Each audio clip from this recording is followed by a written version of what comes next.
오늘의 말씀 제목은 세례 요한의 죽음입니다. 세례 요한이 죽지 아니하고 계속 살아냈다면 어땠을까 라는 생각합니다.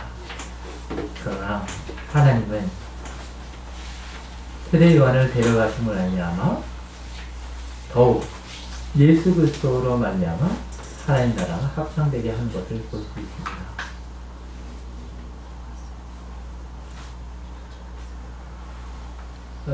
웬만하면 이야기를 하지 않으려고 애를 쓰는데 참 어렵네요.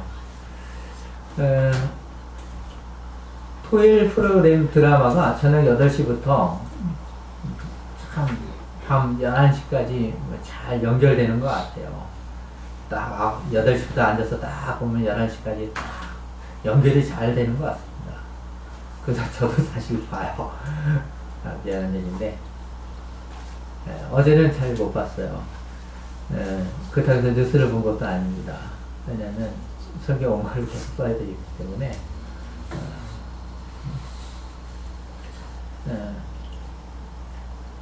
근데 이제 아침이 되어서 보니까 드라마 시청률이 상당히 낮아졌다는 거예요. 그래서 댓글을 보니까 드라마보다 현실이 더 막장인데 이렇게 되어 있는 거죠. 여러분, 우리는 기독교인입니다. 우리는 기독교인이고 그리스도인입니다. 우리가 예수 그리스도의 삶을 살아가는 것이 막장 같은 드라마입니까? 아니죠. 그런데 우리가 삶을 예수 그리스도를 따라가지 아니하는 모습을 보이지 아니할 때 막장 같은 거와 같다고 생각이 됩니다. 오늘은 종교개혁 기념주일입니다. 우리가 오전에는 그 의미를 생각해 보지 아니하지만 오후에는 우리가 생각해 봅니다. 종교개혁 기념주일로서 우리가 의미를 되새겨 봅니다. 그렇다면 어떻게 될까? 예수 그리스도를 잘 믿었으면 좋겠다 생각이 됩니다. 잘 믿는다는 것은 정말 전적으로 하나님만을 의지하라는 것입니다. 우리 어린아이부터 작년에 이르기까지 정말 하나님만을 믿습니까? 잘 믿으십시오. 돌다리도 두들겨 보면서 가라는 말이 있는 것 같습니다. 정말 잘 믿으십시오. 마태복음 13장을 요약하면 하나님 나라는 예수님을 통하여 확장되고 지고 있는 것을 알려주시는 비유의 장입니다. 하나님 나라의 확장은 예수님께서 다시 재림으로 오실 때까지 현재 진행형입니다. 정말 우리는 현재 진행 속에서 지금 삶을 살고 있는 거예요.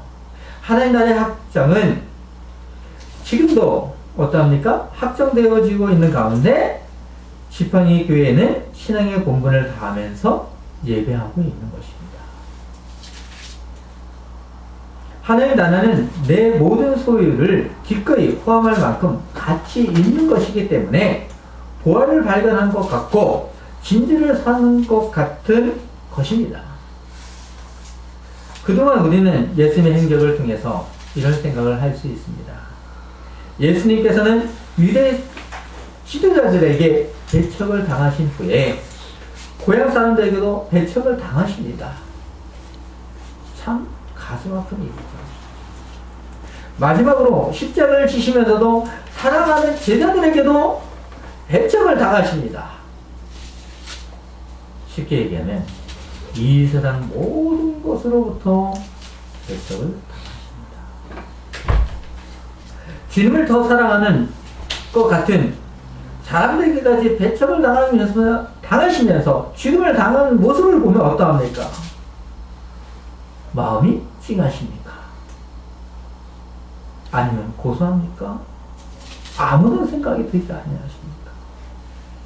그럼에도 오늘의 구원자이신 예수님은 오직 한 가지의 소원을 가지고 사역을 감당하셨습니다. 당신을 보내신 하나님의 아버지의 뜻을 이뤄가기 위한 것이었습니다. 얼마나 감사한 것입니까? 지팡이교회는 주님의 길을 감사하게 생각하면서 오늘의 말씀을 잘 들으면서 장성한 분량의 믿음으로 성장하기를 소망합니다. 오늘부터 마태복음 14장부터 17장은 마가복음의 이야기와 거의 흐름이 비슷합니다. 그러니까 쉽게 똑같이 나가고 있다는 것에 우리가 볼 수 있는 것을 보면 역사적인 사실을 누가나 마태는 그대로 기록한 것을 볼 수 있습니다. 예수님은 처음에는 갈릴리 지역 중심으로 복음을 사역하셨고 그 이후에는 더 넓은 지역으로 확장하고 있습니다. 하나님 나라의 확장을 위해서 말씀과 행적을 통하여 기록을 하고 있습니다. 예수님은 고향인 나사렛으로부터 배척을 당하실 때 헤롯 왕의 관심을 끌게 됩니다. 1절을 보시면 그때의 분봉왕 헤롯이 예수의 소문을 듣고 라고 하고 기록을 하고 있습니다.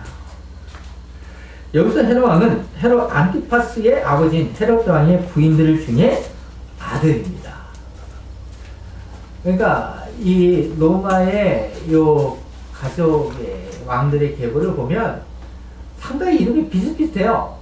헤롯 안티파, 헤롯 안티파스 뭐 이렇게 나가는 헤롯 빌립 뭐 이렇게 나가다 보니까 이게 왔다 갔다 할 수 있어요. 헤롯 1세, 헤롯 2세 뭐 이렇게 얘기도 있기 때문에 되게 복잡합니다. 그렇기 때문에 좀 잘 들었으면 좋겠어요. 여기서 헤롯, 분봉왕 헤롯 왕은 누구냐라고 했을 때 그냥 헤롯이라고 되어 있기 때문에 좀 어렵죠. 그렇지만 역사적인 사실을 보면 헤롯 안티파스입니다. 아버지 헤롯 왕의 부인들 중에 아들이라는 거죠. 아버지가 죽으면서 이스라엘을 다스리는 분봉왕으로 임명이 돼요. 그러니까 네 지역으로 이제 나누어져서 아들들이 이제 지배를 하게 됩니다. 그렇다면 어떻게 예수님의 소문을 들었는지 우리가 생각해 볼 필요성이 있습니다. 오늘 본문에는 나타나지 않기 때문에 병의 본문이 마가복음 6장 14절과 29절 그리고 누가복음 9장 7절에서 9절을 보시면 연결하여 생각하는 것이 좋습니다. 예수님으로부터 12제자를 파송받으면서 활동을 아는 것을 알게 된 이제 헤롯 왕이 이제 관심을 가져요. 그래서 이제 소문을 듣다 보니까 과연 그가 누구일까라는 생각을 하게 돼요. 왜 관심을 가지는 것입니까?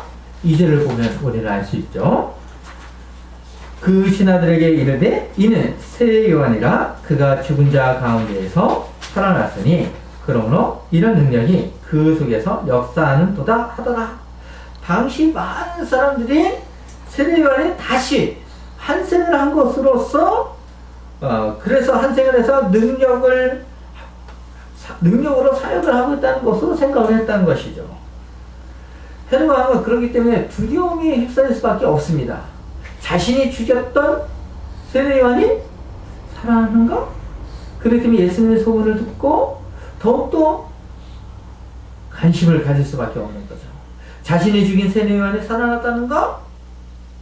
그리고 어쩌면 폭동이 일어날 수 있다는 생각에 사로잡힐 수밖에 없습니다. 아버지인 헤롯 대왕은 유대인의 한심을 사기 위해 어떻게 했습니까? 마가비 가문의 미리암 아내로 맞이한 후 그 가문의 인물을 제거하면서 아들까지도 비참하게 죽였다는 거예요. 내가 낳은 아들 죽일 수 있습니까?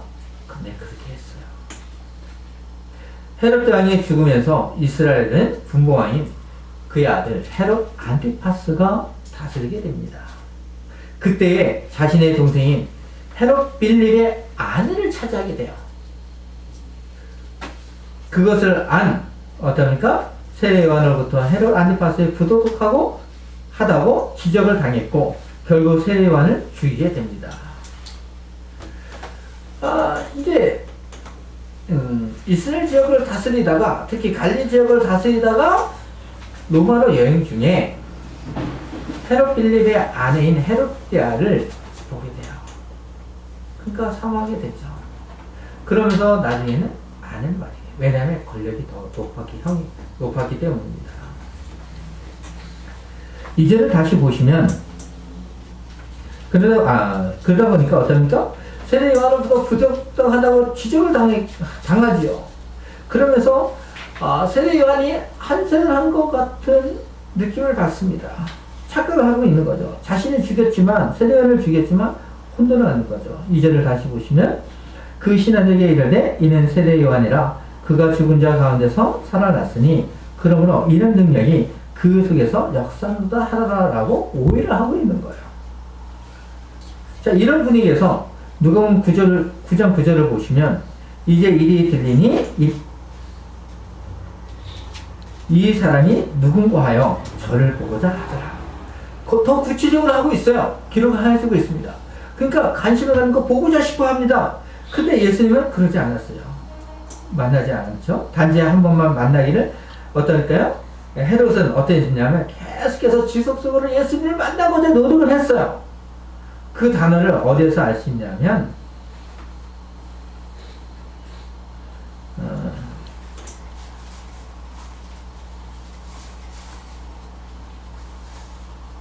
뒤에서 제가 설명하겠습니다.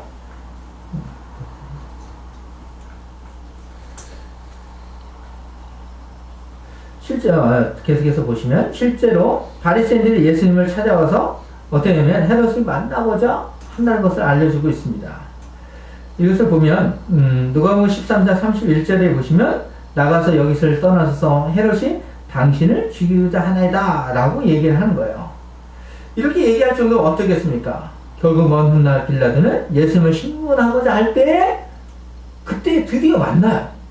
예수를 그토록 만나고자 했지만 만나지 못하다 하다가 빌라도가 신문을 하고 싶어 하지만 이것이 어떻게 될지 폭동이 일어날 수 있고 여러 가지 사건이 어떻게 번질지 모르기 때문에 신문할 것은 누구에게 넘기냐면 헤롯에게, 부모인 헤롯에게 넘겨요. 왜냐하면 가나안 지역이 헤롯이 지역에 있었기 때문에, 그러니까 둘이 사이가 좋지 않거든요. 빌라도와 헤롯이 사이가 막 분쟁이 일어나면서 그렇게 좋아하는 사이가 아니라서 그냥 툭 넘겨주죠. 그럴 때 신문하도록 하게 합니다. 그때에 헤롯이 기뻐해요. 누가복음 23장 8절을 보시면 이는 그의 소문을 들었으므로 보고자 한지 오래였고 또한 무엇이나 이적 행하심을 볼까 바랐던 연고더라. 헤롯 왕은 종교적인 관심이 아니라 이적에만 관심이 있었어요. 그토록 보고 싶어 하던 사람을 드디어 본 것이죠. 이런 역사가 흐름에 대한 마태는 다루진 않아요. 그 이야기보다 3, 4절을 보시면 이렇게 얘기하죠. 전에 헤롯이 그 동생 빌립의 아내 헤롯디아의 일로 요한을 잡아 결박하여 옥에 가두었으니 이는 요한이 헤롯에게 말하되 당신이 그 여자를 찾아온 것이 옳지 않다 하였습니다. 마태는 예수님의 정체성에 대한 헤롯의 혼란을 설명하기 위해서 과거를 분명하게 자신이 세례 요한을 죽인 사건이 어떻게 일어난지 말씀하여 주고 있어요. 그러니까 과거를 해석하는 거죠. 세례 요한의 죽음에 대한 소름 끼치는 해석을 하고 있다는 것은 마음이 답답하고 찡할 것입니다. 부모인 헤롯은 로마로 여행하던 중 이복 동생이 헤롯 빌립의 집에 들어가게 됩니다. 바로 거기서 빌립의 아내인 헤롯디아를 좋아하게 되면서 문제가 생기죠. 헤롯의 본처는 두 사람의 관계를 눈치를 채게 됩니다. 그래서 자신의 나라인 나바테아 왕국으로 도망하게 돼요. 그 헤롯디아를 아내로 삼아버리게 됩니다. 이것은 분명히 잘못입니다. 이로 말미암아 나중에는 헤롯의 아내였던 아내가 이제 나바테아 왕국으로 돌아가면서 나중에는 전쟁까지 일어나게 됩니다. 이런 사실을 잘 아는 세례 요한은 4절을 보시면 어떻게 얘기하나요? 이는 요한이 헤롯에게 말하되 당신이 그 여자를 찾은 것이 옳지 않다 하였습니다. 직언을 하는 것이에요. 세례 요한의 직언은 한 번만이 아니라는 것을 알 수 있습니다. 여기서 이제 말하되 라는 이 단어예요. 단어가 동사가 어떻게 쓰였는지 한번 보시면 미완료형으로 쓰여졌기 때문입니다. 미완료형인 것은 한 번만 말한 것이 아니라 계속해서 지속적으로 말했다는 거죠. 자신의 죽음을 알면서도 하나님의 율법을 분명하게 언급하는 것이고 근친상간의 죄는 잘못된 것이라는 것을 계속 직언을 하고 있는 것이에요. 이런 상황에서 헤롯의 아내가 도망한 나바테아 왕은 자신의 딸을 위해서 갈릴리 지역을 담당하던 부모와 헤롯 왕을 공격하게 됩니다. 자, 이런 상황 속에서 있는 거예요. 지금 이런 상황 속에서 세례 요한이 지금 감옥 속에 있는 거죠. 세례 요한의 분위기가 좋지 아니한 상황 속에서도 헤롯 왕의 잘못을 해결하라고 하는 것입니다. 헤롯의 입장에는 세례 요한을 죽이면 폭동이 일어날 것을 두려워하고 있는 거예요. 염려를 하고 있는 거예요. 그렇기 때문에 감옥에 투옥시키는 것입니다. 이스라엘 백성은 세례 요한을 하나님께서 보내신 선지자로 생각하기 때문입니다. 자신이 생각을 해도 그에게는 특별한 것이 있다고 생각하고 있어요. 마가복음 6장 20절에서는 이렇게 말씀하십니다. 헤롯이 요한을 의롭고 거룩한 사람으로 알고 두려워하여 보호하며 또 그의 말을 들을 때에 크게 번민을 하면서도 달갑게 들으이더라. 그럼에도 불구하고 6절을 우리가 오늘 본문을 보시면 헤롯이 요한을 죽이려 하되 우리가 그를 선지자로 여김으로 그들을 두려워하더니 라고 한 것을 보면 세례 요한은 요한의 메시지를 들으면 자신이 번민을 하지만 결국은 죽이고자 하는 것입니다. 그런데 웬일입니까? 드디어 기회가 왔습니다. 온 것입니다. 6절에서 10절을 보시면 마침 헤롯의 생일이 되어 헤로디아의 딸이 연석 가운데서 춤을 추어 헤롯을 기쁘게 하니 헤롯이 맹세로 그에게 무엇이 있는지 달라는 대로 주겠다고 약속하거늘 이라고 기록하고 있습니다. 헤롯의 생일 잔치가 열리고 있는 가운데 부정한 결혼을 통해서 낳은 딸이 춤을 추고 있습니다. 춤을 추겠다고 할 때 그에게 답하죠. 자신을 춤을 추어서 아버지를 기쁘게 하고 있습니다. 그때 헤롯은 자신의 딸이 살롬에게 그 어떤 소원인지 달라고 하면 들어주겠다라고 하는 것입니다. 딸과의 약속을 8절을 보시면 그가 제 어머니의 시킴을 듣고 이르되 세례 요한의 머리를 소반에 얹어 여기서 내게 주소서 하는 것입니다. 감옥에 있는 세례 요한의 머리를 달라고 하는 것입니다. 저는 이 설교를 이 말씀을 전하면서 과거에 보았던 영화죠. 영화가 제 머릿속에 쫙 지나갑니다. 그 모습을 생각하면 어떨까요? 참 소름돋는 일입니다. 살롬에는 자신의 어머니인 헤로디아와 공모를 하여 준비를 하는 것입니다. 인간이 할 수 없는 악행 중에 악행을 하고 있는 것입니다. 사람의 머리를 쟁반에 올려서 자신에게 보여달라고 하는 것은 상상할 수 없는 일입니다. 그것도 어린 딸입니다.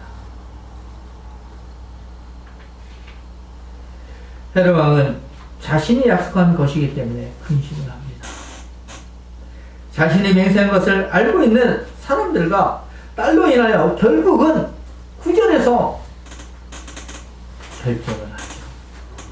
왕이 근심하나 자기가 맹세한 것과 그 함께 앉은 사람들 때문에 주라 명하는 것입니다. 헤롯은 백성의 두려움과 세례 요한이 특별한 무엇인가 있다고 생각을 했지만 자신의 잘못된 약속과 증인들이 있다는 것을 알고 있습니다. 자신의 체면을 위해서 세례 요한의 목을 주라는 것입니다.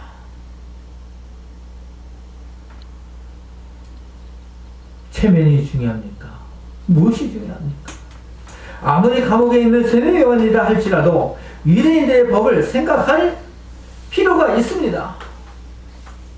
지금은 어떻게 지금 일어난지 모르는 상황 속에 있습니다. 전적으로 지금 어려운 상황이 있습니다. 사용을 하고자 한다면 반드시 재판을 해야 되는 것이 유대인의 법입니다. 하지만 법을 어기면서 체면 때문에 세례 요한의 목을 살로몬에 주라는 것은 참으로 안타까운 일입니다. 11절에서 그 머리를 소반에 얹어서 그 소녀에게 주니 그가 자기 어머니에게도 가져가니라. 구약의 선지자들을 대표하는 세례 요한의 죽음으로 말미암아 요한의 무대는 사라지게 됩니다. 사실 예수님을 믿으면 많은 사람들은 복받기를 원합니다. 세례 요한의 죽음을 보면 복입니까? 하나님 입장에서 본다면 복이지만 사람의 입장에서 보면 복이라 말하고 싶습니까? 모든 인생을 바쳐서 하나님을 위해서 일한 사람입니다. 또한 모든 일생을 위해서 살았습니다. 그런데 결과적으로 이런 비참한 최후의 모습을 맞이했습니다. 오늘 시대는 예수님을 믿는 것이 복이라고 합니다. 그래서 예수님을 믿으면 행복이 시작이라고 합니다. 하지만 예수님을 믿으면 오히려 더 한 고통을 당합니다. 그런다 할지라도 주님이 함께하는 것이 복입니다. 행복입니다. 물질적이고 성공적인 것이 아닌 주님이 나와 함께 하시기 때문에 감사한 생활이 바로 행복인 것입니다. 세례 요한의 죽음을 알고 있는 제자들은 그의 제자는 어떠했습니까? 12절에서 요한의 제자들이 와서 시체를 가져다가 장사하고 가서 예수께 아느니라. 스승을 잃은 제자들의 모든 소망을 잃었습니다. 예수님이 잡혀갔을 때 제자들의 모습은 어떨까요? 각기 자기의 길로 갔을 것입니다. 그러나 세례 요한들은 어땠습니까? 스승을 잃었지만 예수님 앞에 갑니다. 스승이 없기 때문에 과연 누구를 따라갈 것인가 고민을 또 했을 것입니다. 자신의 고민들을 해결해 줄 수 있는 예수님을 찾은 것입니다. 얼마나 감사한 일입니까? 지팡이 교회는 오늘 말씀을 통해서 교훈을 얻어야 할 것입니다. 헤롯에게는 해결할 수 있는 기회가 있었습니다. 그 기회를 제공한 세례 요한은 계속해서 직언을 했습니다. 그런데 헤롯은 세례 요한에게는 특별한 것이 있다고 생각을 했고 자신에게는 부족한 삶에 대해서 양심의 가치를 느꼈지만 회개하지 아니했습니다. 헤롯은 세례 요한으로부터 하나님께 대한 양심의 소리를 듣고도 회개하지 않았습니다. 자신의 체면을 중요시하는 것은 하나님을 사랑하는 것이 아니라 자신을 가장 소중하게 사랑하는 것입니다. 지팡이교회는 은혜를 베풀어지고 있는 오늘 말씀을 생각하면서 자신의 삶을 되돌아보시기 바랍니다. 자신의 체면을 유지하기 하는 것이 아니라 예수님께 회개의 기도로 나아가기를 소망하면서 함께